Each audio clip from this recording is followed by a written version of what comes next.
आप सब दोस्तों। हमारा चल रहा है operations management and strategic management का सब्जेक्ट, और लास्ट क्लास में हमने अपना जो ऑपरेशंस मैनेजमेंट का सिलेबस था वो हमने लास्ट क्लास में कंप्लीट कर लिया था। इसका मतलब 70 मार्क्स की वेटेज हमने कंप्लीट कर ली। इसमें जो सेक्शन बी है, पार्ट बी जो है इस सब्जेक्ट का, वो है आपका स्ट्रेटेजिक मैनेजमेंट। तो ग्रुप 2 में पेपर नंबर 9 जो है आपका operations management and strategic management, इसमें हमने ऑपरेशंस मैनेजमेंट कंप्लीट कर लिया, 100% कंप्लीट कर लिया, जिसकी वेटेज है 70 मार्क्स की।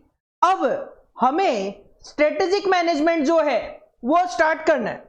स्ट्रेटेजिक मैनेजमेंट की जो वेटेज है वो केवल और केवल 30 मार्क्स की वेटेज होगी। स्ट्रेटेजिक मैनेजमेंट की जो वेटेज है वो केवल और केवल 30 मार्क्स की होगी। तो मैंने ये आपको पहले भी बताया था जब ऑपरेशंस मैनेजमेंट हमने स्टार्ट किया था। तो आज मैं उतना पार्ट आपको यहां पे दोबारा बता रहा हूं ताकि आपको रिमाइंड हो जाए कि स्ट्रेटेजिक मैनेजमेंट में क्या पूछा जाएगा, किस तरीके का पेपर का पैटर्न होगा।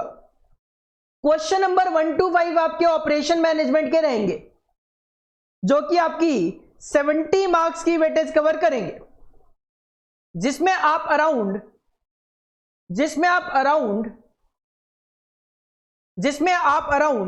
42 से लेकर 48 मार्क्स तक प्रैक्टिकल एक्सपेक्ट कर सकते हो, और बाकी आपका थ्योरी पोर्शन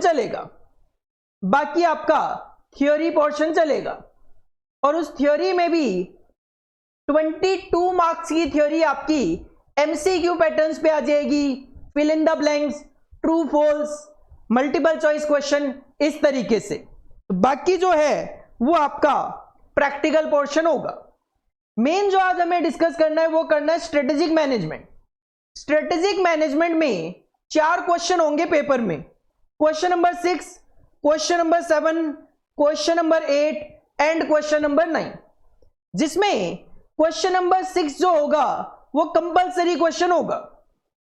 और स्ट्रेटेजिक मैनेजमेंट का जो पेपर है वो पूरा थ्योरी है, इसमें आप कुछ भी प्रैक्टिकल एक्सपेक्ट मत करना।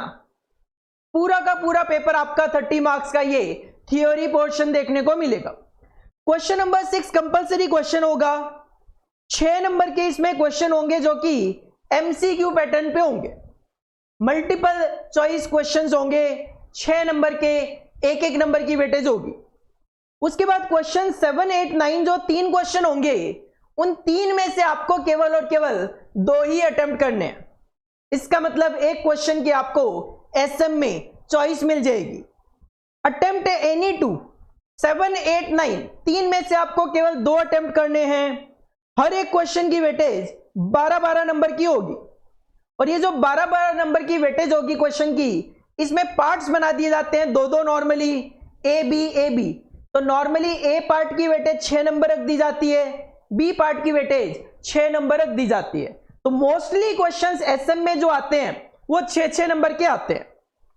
पॉइंट में आंसर लिखने की कोशिश करनी है अगर पॉइंट्स है तो, और 6.6 नंबर के लिए सफिशिएंट होते हैं अगर आप रेलिवेंट पॉइंट वहां पे मेंशन करते हो तो। और ऑफ कोर्स जैसा कि मैंने पहले भी कहा, पूरा 30 मार्क्स थ्योरी है, तो ये क्वेश्चन भी आपके थियोरेटिकल चलेंगे। तो सिंपल 4 क्वेश्चन होंगे, question number 6, 7, 8, 9। Question number 6 will be compulsory of 6 marks, 6 number की थ्योरी होगी। उसके बाद क्वेश्चन नंबर 7, 8, 9 3 में से आपको 2 अटेम्प्ट करने हैं। हर एक क्वेश्चन की वेटेज 12-12 नंबर की होगी। तो 6 नंबर का ये अटेम्प्ट करना है, और 24 नंबर के क्वेश्चन अपने को यहां पे अटेम्प्ट करने हैं।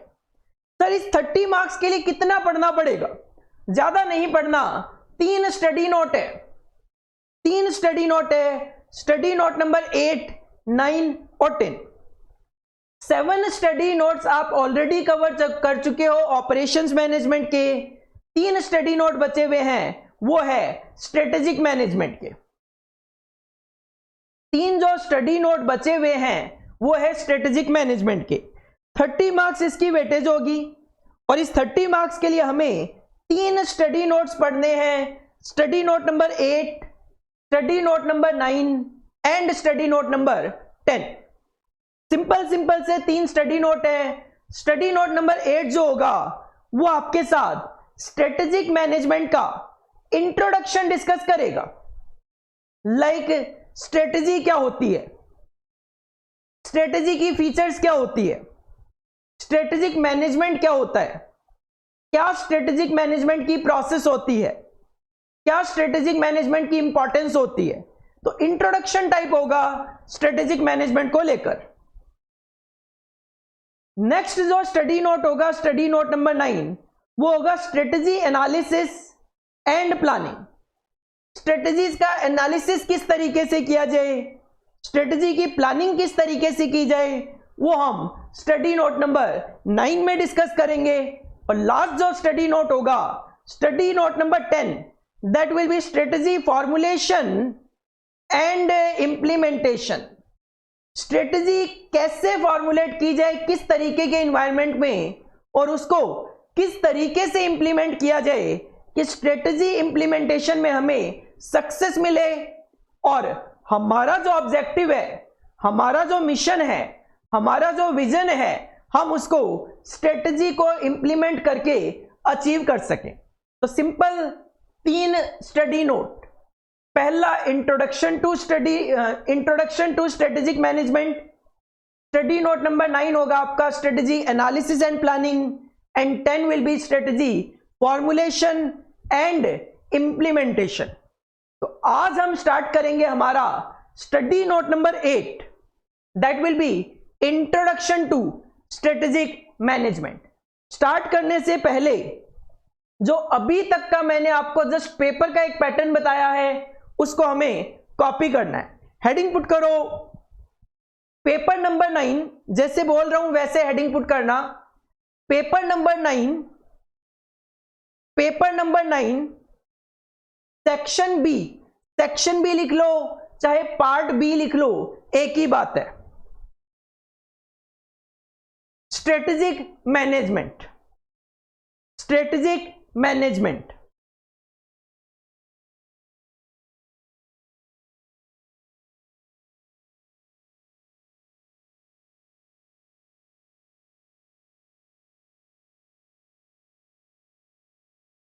इसके बाद ये जो एग्जाम का पैटर्न है, जब मैंने ऑपरेशन मैनेजमेंट स्टार्ट किया था तो वहां पे आपको कॉपी करवाया था। आज दोबारा से आप कॉपी करो, लेकिन पूरा नहीं। आप केवल और केवल ये जो स्ट्रेटेजिक मैनेजमेंट वाला पोर्शन है ये आप कॉपी कर लो कि सर क्वेश्चन नंबर 6 से लेकर 9 तक स्ट्रेटेजिक मैनेजमेंट के क्वेश्चन होंगे। क्वेश्चन नंबर 6 कंपलसरी होगा, 6 नंबर का theory question MCQ pattern. Question number 7, 8, 9 में से हमें 2 क्वेश्चन अटेम्प्ट करने हैं। हर एक क्वेश्चन की वेटेज 12 नंबर की और थ्योरी क्वेश्चन वो रहेंगे।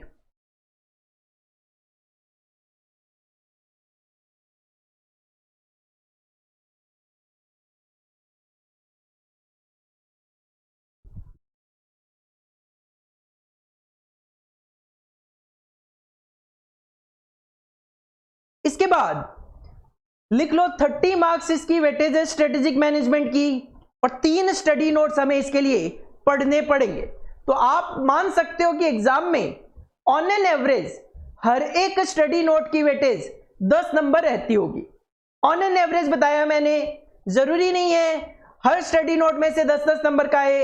May be study note number 1 में से 15 का आ जाए, बाकी में से दोनों मिला के 15 का आए।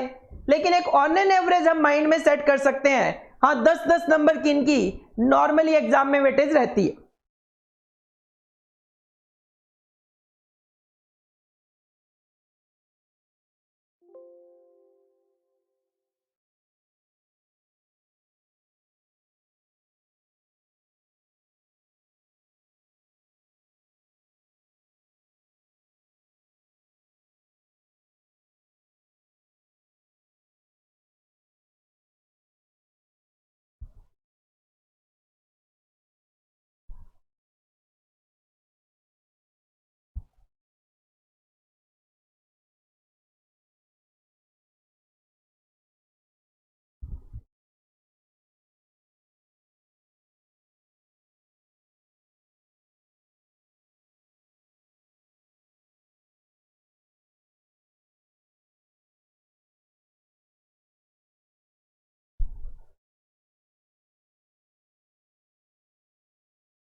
और हम स्टार्ट करेंगे सबसे पहले स्टडी नोट नंबर 8, जो कि हमें स्ट्रेटेजिक मैनेजमेंट के बारे में कुछ बेसिक चीजें बताएगा। That is known as introduction to strategic management. ये जो टॉपिक है इंट्रोडक्शन टू स्ट्रेटेजिक मैनेजमेंट, हमें नॉर्मली इसमें ये टॉपिक्स हैं जो कि डिस्कस करने हैं। सबसे पहले तो जो स्ट्रेटेजिक मैनेजमेंट है, इसमें ये जो वर्ड है स्ट्रेटेजिक, ये स्ट्रेटेजिक वर्ड बना है वर्ड स्ट्रेटेजी से। स्ट्रेटेजिक जो वर्ड है ये बना है वर्ड स्ट्रेटेजी से। तो हम सबसे पहले तो यही जानने की कोशिश करेंगे कि स्ट्रेटेजी का मीनिंग क्या होता है, स्ट्रेटेजी की फीचर्स क्या होती है, स्ट्रेटेजी की कैरेक्टरिस्टिक्स क्या होती है, स्ट्रेटेजिक डिसीजन या स्ट्रेटेजी की फीचर्स क्या होती है और स्ट्रेटेजी की कैरेक्टरिस्टिक्स क्या होती है। देन हम स्ट्रेटेजी और कॉम्पिटिटिव एडवांटेज के बीच में एक रिलेशनशिप देखेंगे कि ऑर्गेनाइजेशन की स्ट्रेटेजी किस तरीके की होती है, तो उस सिचुएशन में उसको मार्केट में जो कंपटीशन है उसमें एडवांटेज मिलेगा, बेनिफिट मिलेगा, किस तरीके से वो डिस्कस करेंगे। देन हम स्ट्रेटेजी से स्ट्रेटेजिक मैनेजमेंट पे मूव करेंगे और देखेंगे कि स्ट्रेटेजिक मैनेजमेंट क्या होता है।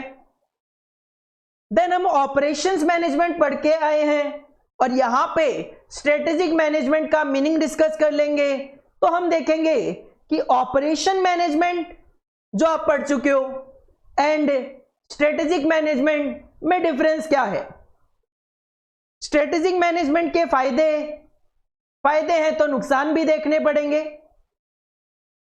स्ट्रेटेजिक मैनेजमेंट का रूट क्या होता है, एक तरीके से टाइप ऑफ स्ट्रेटेजी वहां पे आपको देखने को मिलेगी।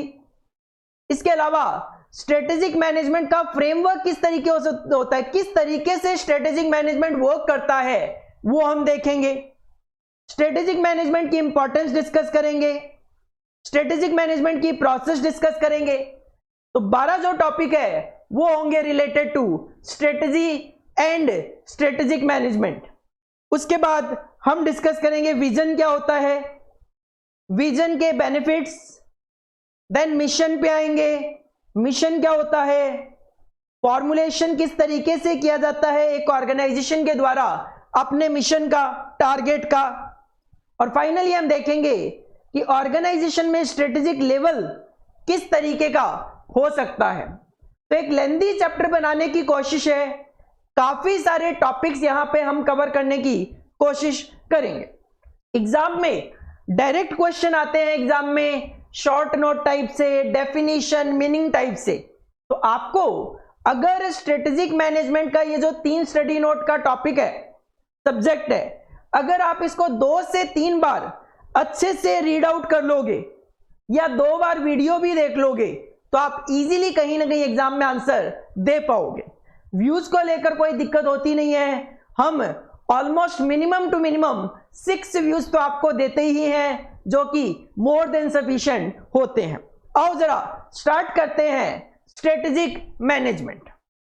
स्ट्रेटेजिक वर्ड बना है वर्ड स्ट्रेटेजी से। तो सबसे पहले हमारे लिए यह जानना जरूरी है कि सर स्ट्रेटेजी क्या होती है।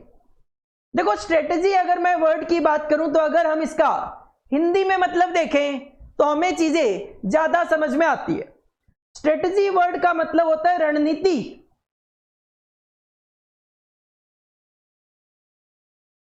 स्ट्रेटेजी वर्ड का मतलब होता है रणनीति।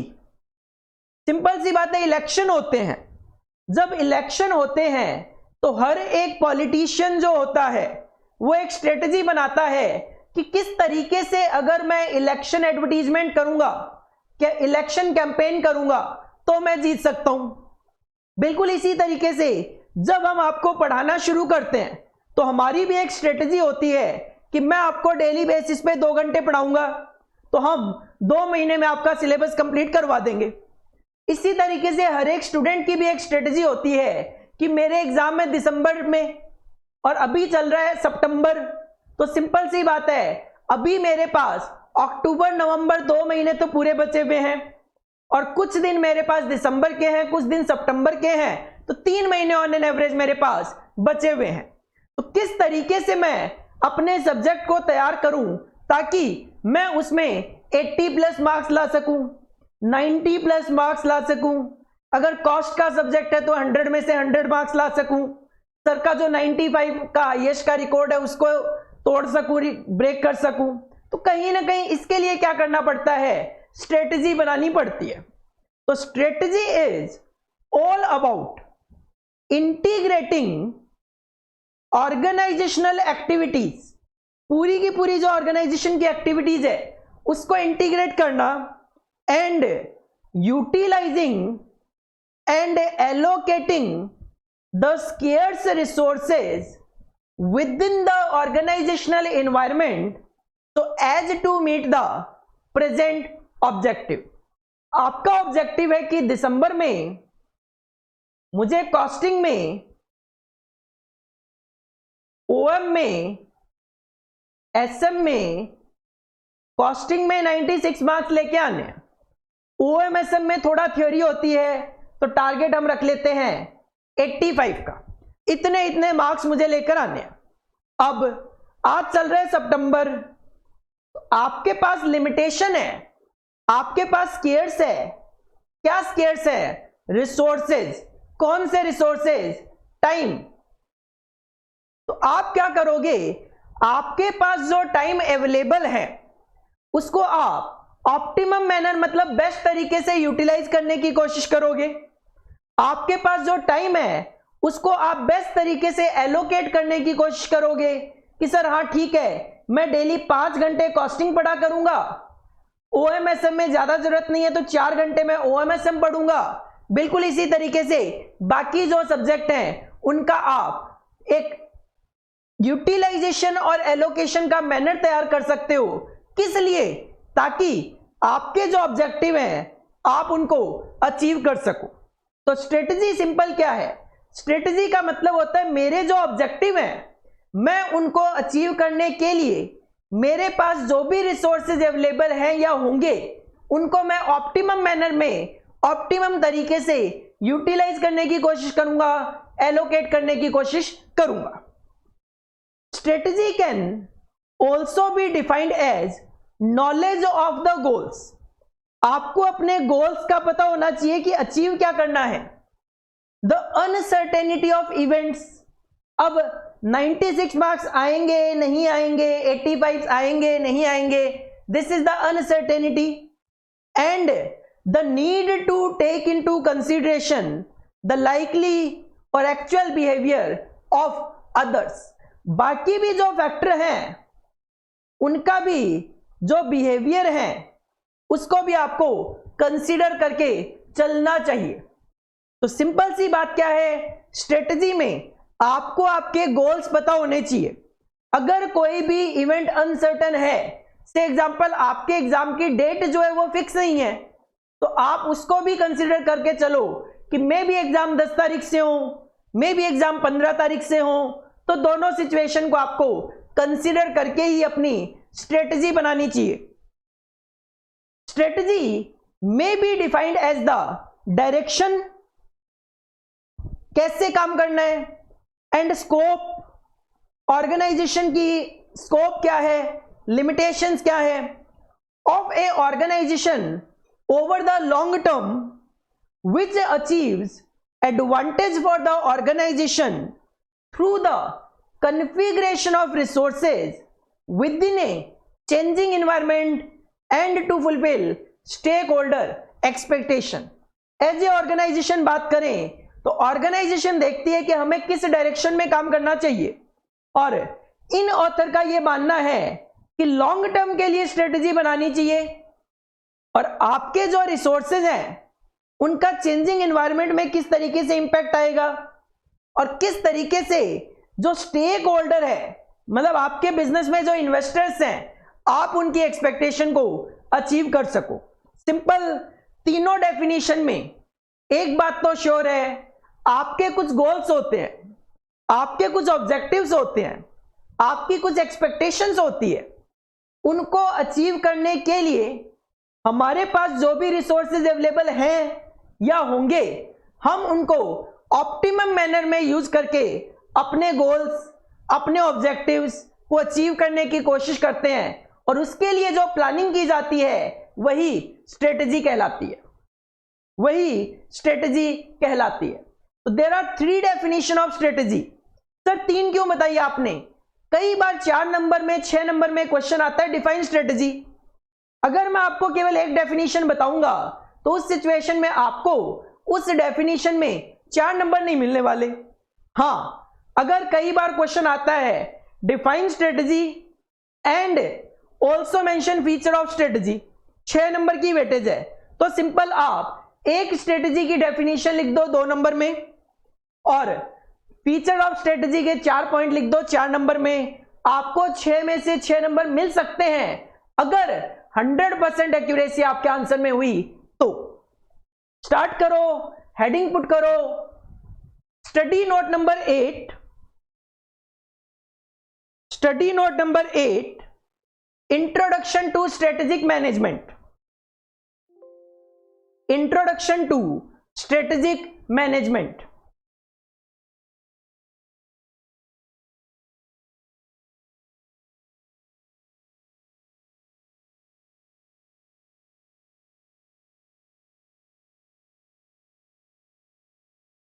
सबसे पहले हेडिंग पुट कर लो टॉपिक्स, और ये जो टॉपिक्स हैं ये टॉपिक की लिस्ट आप कॉपी कर लीजिए।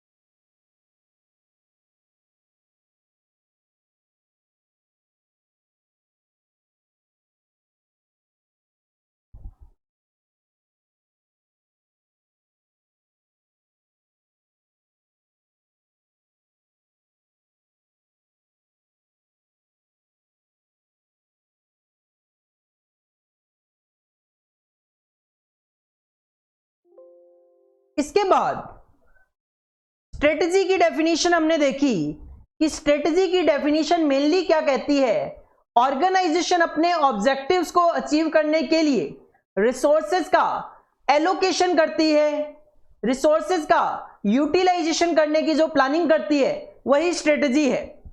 अब जो स्ट्रेटजी की डेफिनेशन है उससे स्ट्रेटजी की कुछ फीचर्स हमारे सामने आती है।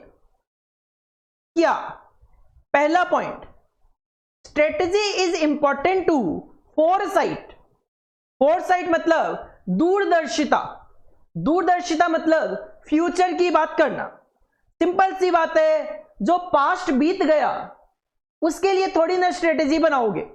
आप आज सीएमए इंटर में group 2 operation management and strategic management की बात कर रहे हो, इसका मतलब फाउंडेशन तो आप क्लियर कर चुके हो। तो क्या आज आप बैठ के सीएमए फाउंडेशन की प्लानिंग करोगे कि मैं उसको कैसे क्लियर करूं? वो तो ऑलरेडी क्लियर हो चुका है। इसका मतलब स्ट्रेटजी जो बनाई जाती है वो फोरसाइट के साथ बनाई जाती है, फ्यूचर के पॉइंट ऑफ व्यू से बनाई जाती है। The uncertain events of firm और इंडस्ट्री, और उन इवेंट्स के लिए बनाई जाती है जो कि अनसर्टेन इवेंट्स होते हैं।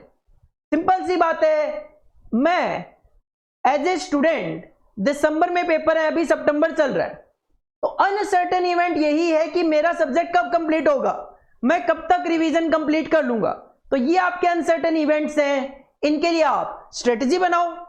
इसी तरीके से ऑर्गेनाइजेशन भी फ्यूचर के लिए स्ट्रेटजी बनाती है। अगले महीने मेरा कितना माल बिक जाएगा, अगले महीने मेरा कितना माल बिक जाएगा, नया प्रोडक्ट अगर लॉन्च करता हूं तो मार्केट में क्या डिमांड होगी, इन चीजों के लिए स्ट्रेटजी बनाई जा सकती है। ये नहीं कि 2009 में मैंने कितना माल बेचा था उसके लिए स्ट्रेटजी बनाऊं, नहीं। Second point, strategy deals with longer term developments rather than routine operation. Strategy जो है वो रूटीन ऑपरेशंस के लिए नहीं बनाई जाती। सिंपल सी बात है, एक अकाउंटेंट जनरल एंट्री कर रहा है, डेली बेसिस में माल खरीदा जाता है, डेली बेसिस में माल बेचा जाता है, वो अपना जनरल एंट्री कर रहा है। अब उसके लिए स्ट्रेटेजी बनाने की क्या जरूरत है? सिंपल सी बात है, मटेरियल खरीदा उसकी जनरल एंट्री उसको करनी है, माल बेचा उसकी जनरल एंट्री उसको करनी है। लेकिन कंपनी के मैनेजर ने डिसाइड किया कि हम एक नया प्रोडक्ट लॉन्च करेंगे। अब एज ए कॉस्ट अकाउंटेंट आपको यह काम दिया गया कि बताओ अगर इस तरीके के प्रोडक्ट को लॉन्च किया जाता है कितना कॉस्ट हमें इनकर करनी पड़ेगी, कितना पैसा हमें इन्वेस्ट करना पड़ेगा। हाँ, उसके लिए आप स्ट्रेटेजी बना सकते हो। क्या वो रूटीन वर्क है? क्या आप डेली बेसिस पे स्ट्रेटेजी बनाते हो? ऑफ कोर्स नहीं। हम एक लॉन्ग टर्म डेवलपमेंट के लिए स्ट्रेटेजी बना रहे हैं कि हाँ एक नया प्रोडक्ट लॉन्च करेंगे तो उसकी मार्केट में क्या डिमांड हो सकती है, उसमें कितना पैसा हमें इन्वेस्ट करना पड़ सकता है। फॉर एग्जाम्पल इनोवेशंस और न्यू प्रोडक्ट्स।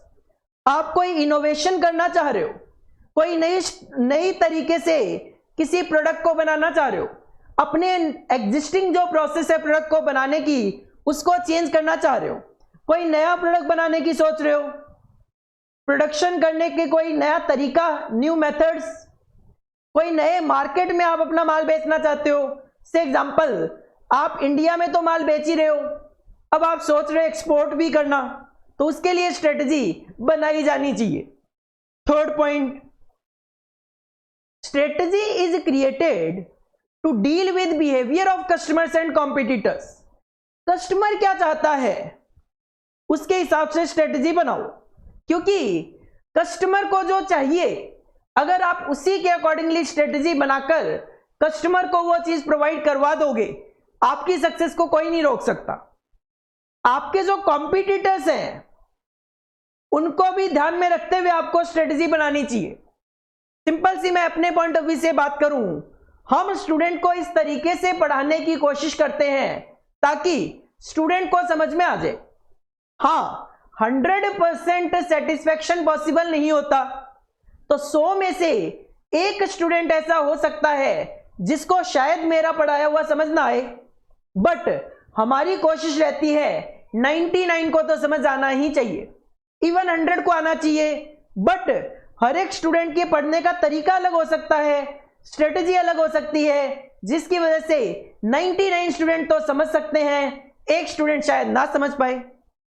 हम जब अपनी वीडियो क्लासेस के प्राइसेस रखते हैं कंपटीशन में रखते हैं, अगर मार्केट में हमारी क्वालिटी के प्राइसेस सेम हमारे तरीके की क्वालिटी कोई टीचर मार्केट में अगर 10,000 रुपए पर सब्जेक्ट में प्रोवाइड करवाता है तो हम उसको 9,000 रुपए में प्रोवाइड करवाने की कोशिश करते हैं।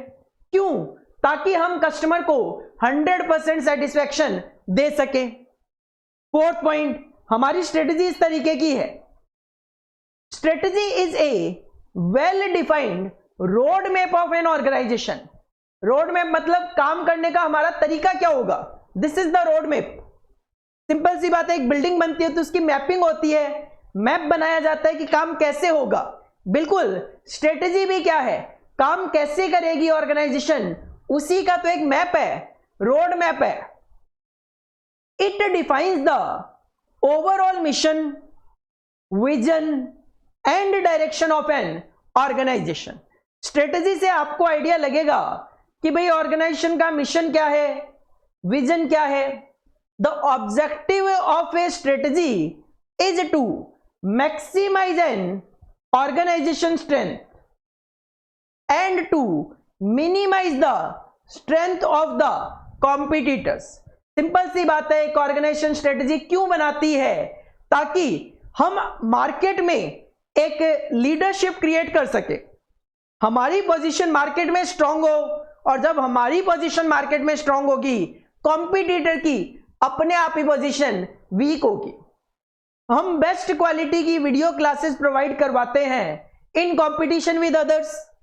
अगर अदर्स का प्राइस 10,000 है और मैं 9,000 के अकॉर्डिंगली चलूंगा तो सिंपल सी बात है, मेरी मार्केट में पोजीशन ज्यादा स्ट्रांग होगी in comparison with other competitors. तो जो स्ट्रेटजी है वो फोरसाइटेड के लिए बनाई जाती है, फ्यूचर के लिए बनाई जाती है। अनसर्टेन इवेंट जो होते हैं उनके लिए बनाई जाती है, long term point of view से बनाई जाती है, कस्टमर्स और कॉम्पिटिटर के बिहेवियर को ध्यान में रखते हुए बनाई जाती है, और अपनी स्ट्रेंथ को मजबूत करना, अपने आप को मजबूत करना और कॉम्पिटिटर को वीक करना ही स्ट्रेटजी बनाने के पीछे ऑब्जेक्टिव होना चाहिए। तो these are the 4 features of strategy. Heading put करो फीचर्स ऑफ स्ट्रेटजी और ये 4 पॉइंट्स आप कॉपी कर लीजिए।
फीचर्स के बाद आती है कैरेक्टरिस्टिक्स। फीचर्स के बाद आती है कैरेक्टरिस्टिक्स। देखो कई बार बच्चों को डाउट रहता है सर फीचर्स और कैरेक्टरिस्टिक्स में क्या फर्क होता है। कैरेक्टरिस्टिक्स जो होता है वो आपको यूनिक पॉइंट्स बताता है, वो आपको यूनिक के पॉइंट बताता है कि यहां पे कैरेक्टरिस्टिक्स में जो आप पॉइंट देखोगे वो कहीं और नहीं होंगे। ये जो 6 पॉइंट है वो किसी और चीज के नहीं हो सकते, वो केवल स्ट्रेटजी के ही हो सकते हैं। जबकि फीचर्स की अगर मैं बात करूं, एक टीचर ए है, एक टीचर बी है और एक है पंकज सर, 3 टीचर हैं। ये भी ओएमएसएम पढ़ाते हैं, ये भी ओएमएसएम पढ़ाते हैं, ये भी ओएमएसएम पढ़ाते हैं। तीनों की फीचर्स है ओएमएसएम पढ़ाना, लेकिन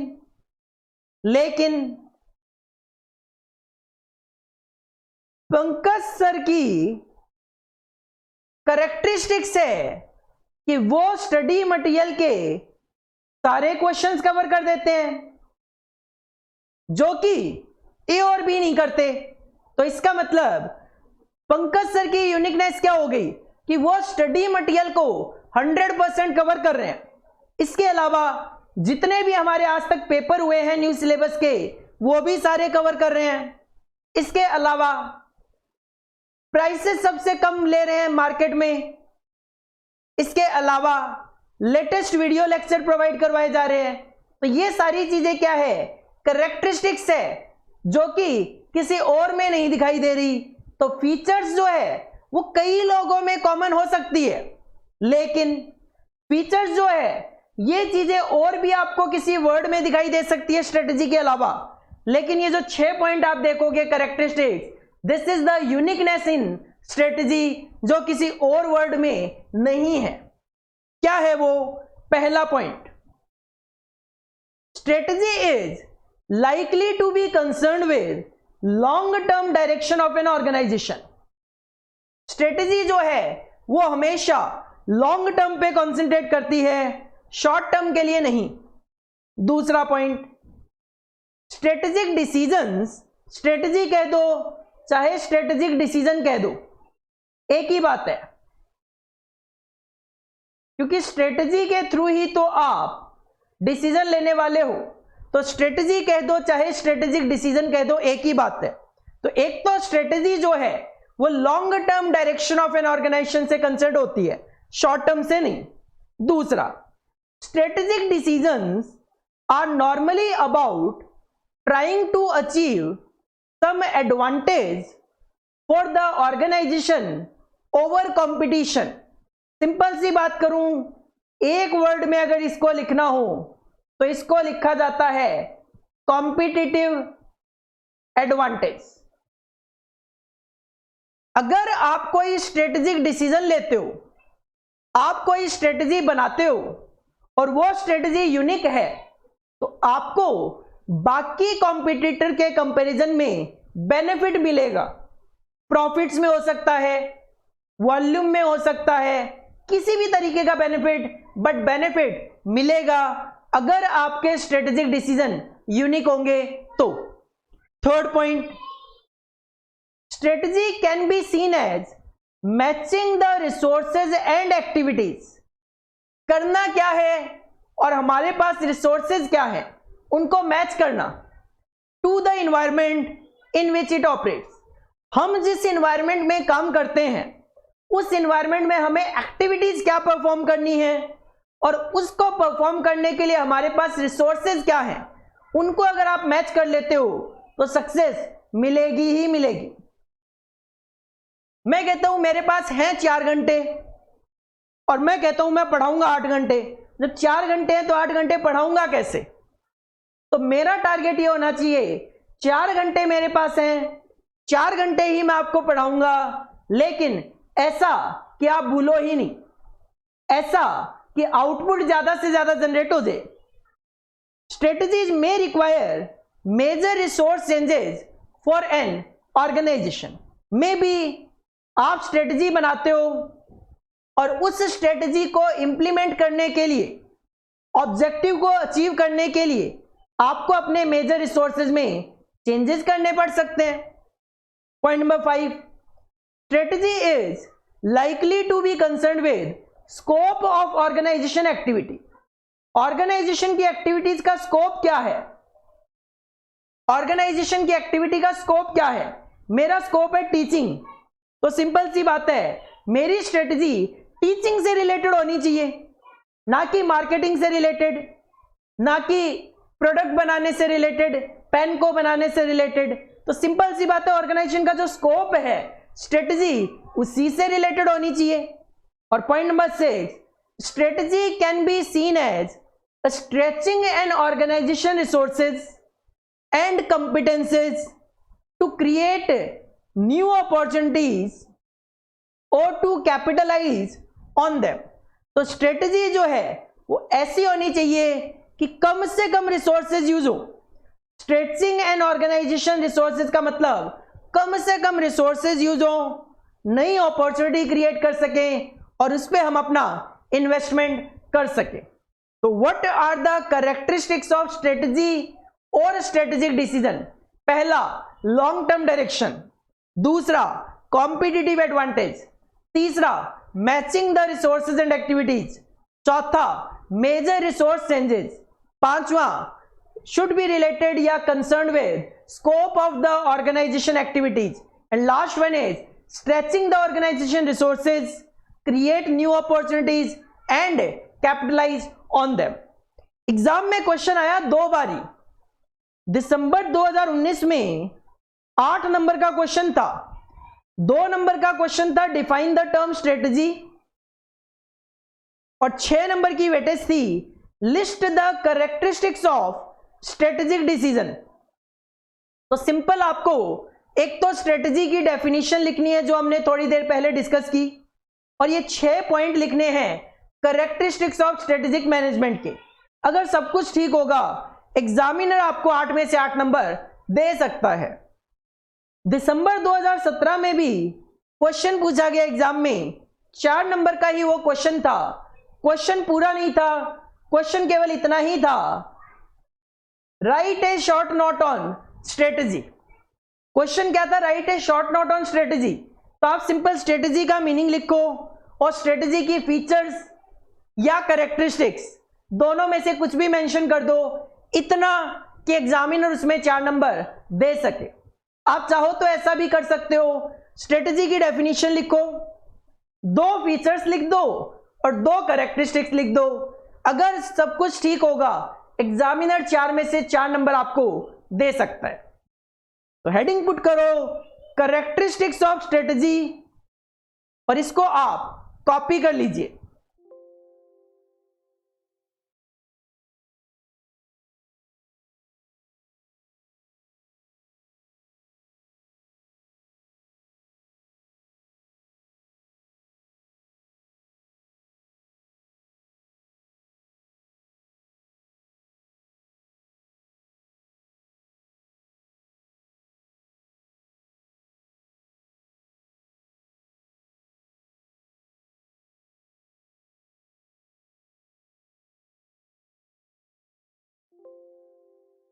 इसके बाद हम अभी अभी कह रहे थे अगर आपकी स्ट्रेटजी सही हुई तो आपको मार्केट में जो कॉम्पिटिटर हैं उनके कंपैरिजन में एडवांटेज मिलेगा।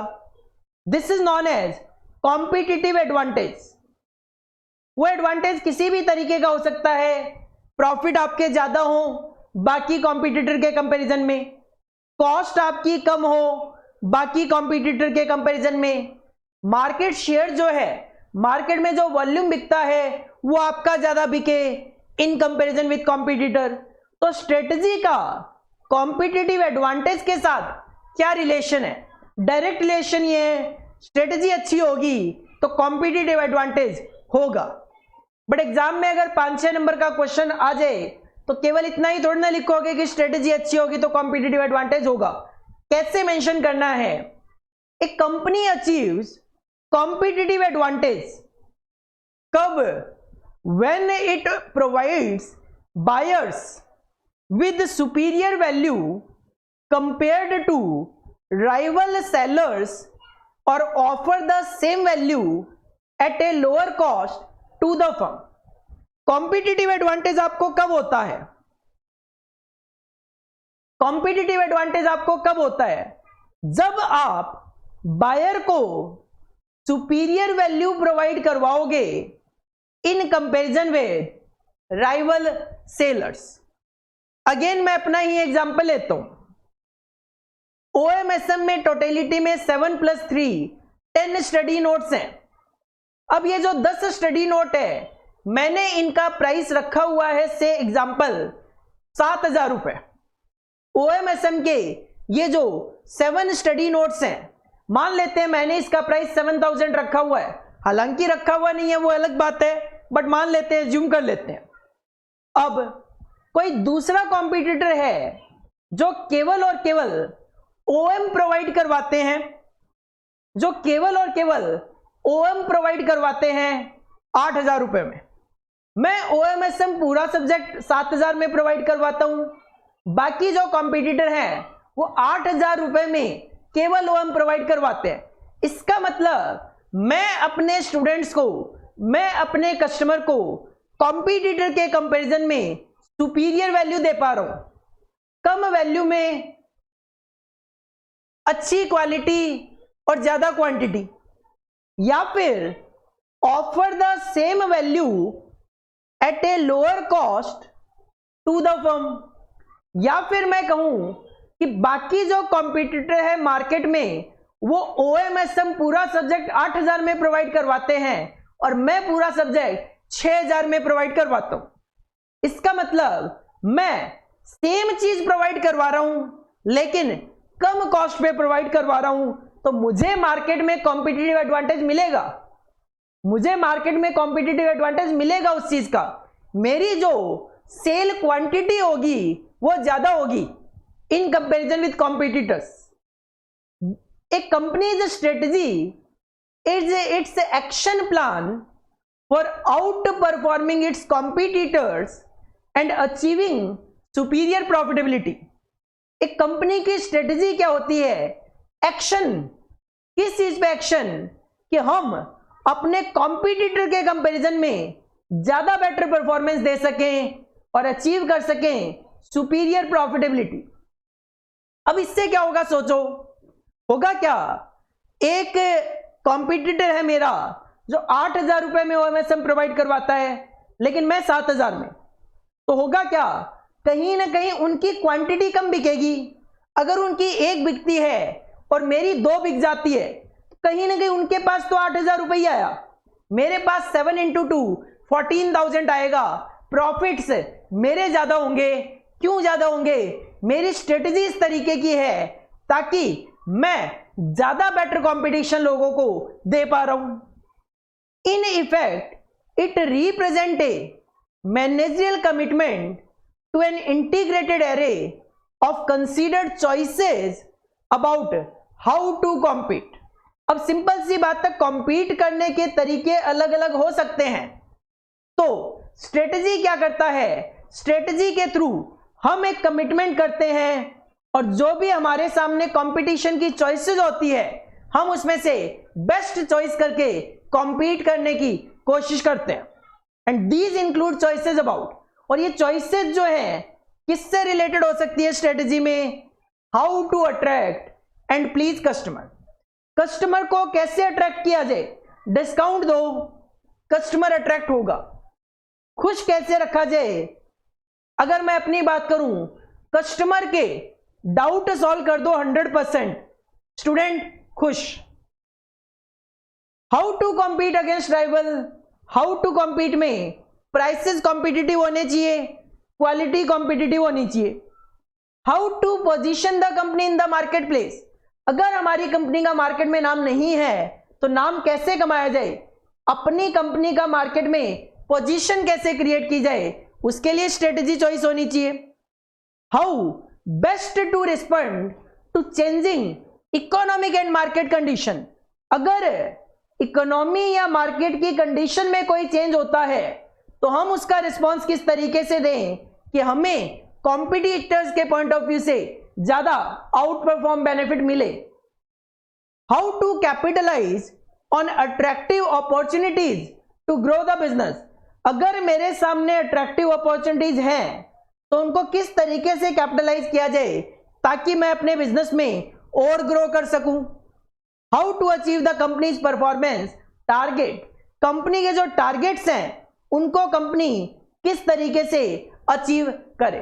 तो स्ट्रेटजी और कॉम्पिटिटिव एडवांटेज, बार बार एक ही बात बोलूंगा, स्ट्रेटजी ऐसी होनी चाहिए जो कि कॉम्पिटिटर्स के कंपैरिजन में मुझे ज्यादा एडवांटेज देकर जाए। किस किस तरीके की स्ट्रेटजी, किस तरीके से कस्टमर को खुश करूं, किस तरीके से कस्टमर को अपनी तरफ अट्रैक्ट करूं, किस तरीके से राइवल के साथ कॉम्पीट करूं, किस तरीके से अपनी मार्केट में पोजीशन क्रिएट करूं। अगर मार्केट में कोई चेंज होता है किस तरीके से उसका रिस्पॉन्स दूं, किस तरीके से मेरे सामने जो अपॉर्चुनिटी है उनको ग्रैब करूं और किस तरीके से मैं अपने टारगेट्स को अचीव करूं। तो इस तरीके की मेरे पास स्ट्रेटजी चॉइसेस होती है कि मुझे स्ट्रेटजी किस टारगेट को अचीव करने के लिए बनानी चाहिए ताकि मुझे कॉम्पिटिटर के कंपैरिजन में एडवांटेज मिले। हेडिंग पुट करो स्ट्रेटजी एंड कॉम्पिटिटिव एडवांटेज और इस स्लाइड को आप कॉपी कर लीजिए।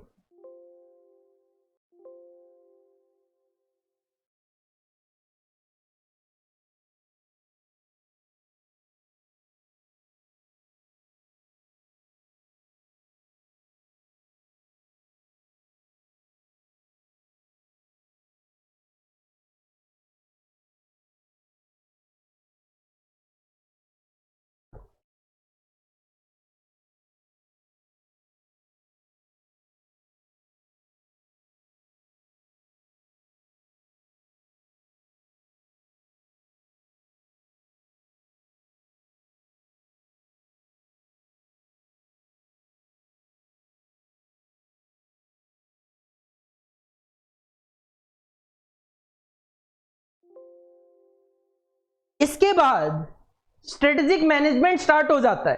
तो बेटर है आज की क्लास हम यहीं पे फिनिश कर लेते हैं ताकि हम अपने माइंड को सेट कर सकें कि आज हमने केवल और केवल स्ट्रेटजी के बारे में पढ़ा। सर स्ट्रेटजी क्या होती है? हमारे जो ऑब्जेक्टिव्स हमने सेट किए हुए होते हैं उनको अचीव करने के लिए अपने पास जो रिसोर्सेज हैं उनको किस तरीके से यूटिलाइज किया जाए, किस तरीके से उनको एलोकेट किया जाए, उसके लिए प्लानिंग करना, उसके लिए जो हमारी एक्टिविटीज है उसको इंटीग्रेट करना ही स्ट्रेटजी कहलाती है। स्ट्रेटजी की फीचर क्या है? स्ट्रेटजी फोरसाइट के लिए होती है, अनसर्टेन इवेंट्स के लिए होती है, long term point of view से होती है, कस्टमर और कॉम्पिटिटर के बिहेवियर को देखते हुए बनाई जाती है, अपनी स्ट्रेंथ बनाने के लिए और कॉम्पिटिटर को कमजोर बनाने के लिए बनाई जाती है। What are the characteristics of strategy and strategic decision? पहला पॉइंट वही है, लॉन्ग टर्म डायरेक्शन बताता है हमें स्ट्रेटजी। दूसरा, कॉम्पिटिटिव एडवांटेज देता है। तीसरा, matching the resources and activity. Fourth, major resources आपको करने पड़ सकते हैं। पांचवा, ऑर्गेनाइजेशन की एक्टिविटी का जो स्कोप है उससे रिलेटेड होनी चाहिए। एंड सिक्स्थ, अपने रिसोर्सेज को कम से कम यूज करके नई अपॉर्चुनिटीज को ग्रैब करना और उस पर फंड इन्वेस्ट करना। Strategy and competitive advantage, simple strategy इस तरीके की होनी चाहिए ताकि हमें कॉम्पिटिटर के कंपैरिजन में एडवांटेज मिले। स्ट्रेटजी की चॉइसेस किस तरीके से हो सकती है? इस तरीके की कि मैं किस तरीके से अपने कस्टमर को अट्रैक्ट करूं, किस तरीके से उसको खुश रखूं, अपने राइवल के साथ कॉम्पीट कैसे करूं, इन चीजों को लेकर आप स्ट्रेटजी बना सकते हो।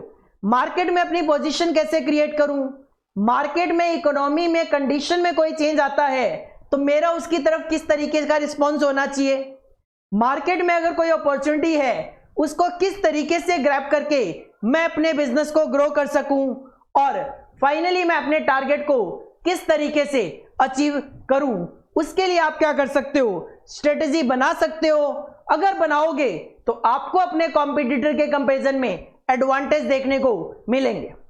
This is all about only strategy. तो नेक्स्ट क्लास में आप स्ट्रेटजी पढ़ के आओ ताकि स्ट्रेटेजिक मैनेजमेंट को हम ज्यादा बेटर तरीके से अंडरस्टैंड कर सकें। Thank you, all the best.